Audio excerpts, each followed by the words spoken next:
System સામે અમરેલીમાં મોરચો ખોલતા ભારતીય જન પરિષદના સ્થાપક દિલીપ સંઘાણી. અમેરિકાના ટેરિફ લાગુ કરવાના અને એની સામે દેશમાં જનજાગૃતિ લાવવા અને અમેરિકાને પાઠ ભણાવવા ભારતીય જન પરિષદના સ્થાપક દિલીપ સંઘાણી અમરેલીના રાજકમલ ચોકમાં અમેરિકી ચીજ વસ્તુઓની હોડી કરી અને અમેરિકન વસ્તુઓનો બહિષ્કાર કરવાનો પ્રારંભ આખા દેશમાં સૌ પ્રથમ અમરેલીથી કર્યો છે. આ કાર્યક્રમમાં પૂર્વ સાંસદ નારાયણભાઈ કાછડિયા અને ડોક્ટર ભરત કાનબારા સહિત કાર્યકર્તાઓ જોડાયા હતા.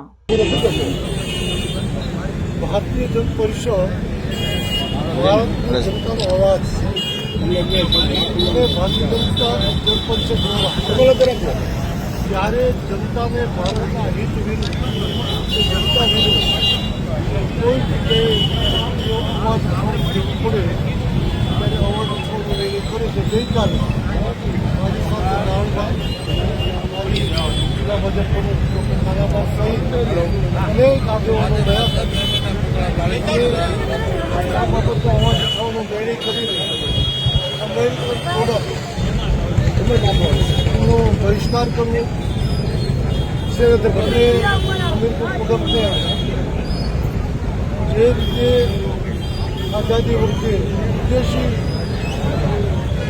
આઇટમોની હોળી થતી લોકોને હોળી કરવી અને જનજાગૃતિ માટેના કાર્યક્રમો હાથ ધરવા એવો નિર્ણય ભારતીય જનતાએ જ્યારે રાષ્ટ્રમાં જે કોઈ પ્રકારની આફતો આવે એનો સામનો કરવા માટે પોતાની શક્તિ અને ભક્તિ બતાવીને ભારતને અડીખમ રાખી. જ્યારે લાલ બહાદુર શાસ્ત્રીજી પ્રધાનમંત્રી હતા, અમેરિકા અનાજ આપવાનું પણ ઇંતજામ કરતી હતી. જે પશુ આહારમાં ચાલે એવું અનાજ ભારતને જ્યારે આપતા હતા એ દિવસોમાં લાલ બહાદુર શાસ્ત્રીએ વડાપ્રધાન તરીકે અપીલ કરે જે ભારતમાં અનાજ એક અઠવાડિયામાં એક દિવસ ઉપવાસ તે દિવસોમાં હોટલો પણ એક દિવસ બંધ રાખીને ભારતીય જનતાએ ઉપવાસ કર્યા હતા. હવે તે ઉપવાસ ઘડીનો પણ એટલા નથી. અખંડીય પોખરણ જરા ઉકેલે ત્યારે અમેરિકાએ આર્થિક પ્રતિબંધો મૂક્યા.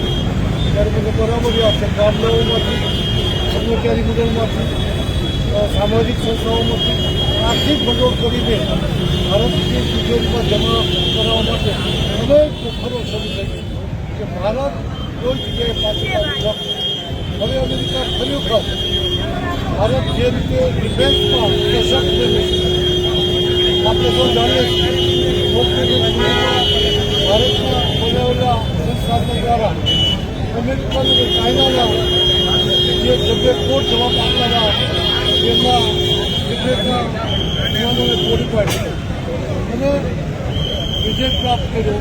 એવી સ્થિતિમાં અમેરિકાને એ પણ તેલ રહેવાનું છે કે ભારત હવે સક્ષમ પોતાની ક્ષેત્રોના તમામ ક્ષેત્રોમાં થઈ રહ્યું છે.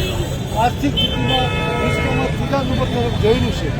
ત્યારે ભારતને દબાવવા માટે એ ટેરિફના નામે ટેરિફ વધારવાના પ્રયાસથી ભારતને દબાવવાનો પ્રયત્ન કર્યો છે. ભારતની જનતા જાગૃત થાય અને અમેરિકાની કોઈ પણ પ્રોડક્ટ વિકાસ ન કરે અને એનો બહિષ્કાર કરે એ જનજાગૃતિ માટે આજે અમરેલીએ આ કાર્યક્રમ શરૂ કર્યો છે. આપણા સૌના માધ્યમથી, મીડિયાના માધ્યમથી દેશની જનતાને વિનંતી કરું છું આપણે સૌ જાગૃત થઈને ભારતની શક્તિને ભક્તિ બતાવીને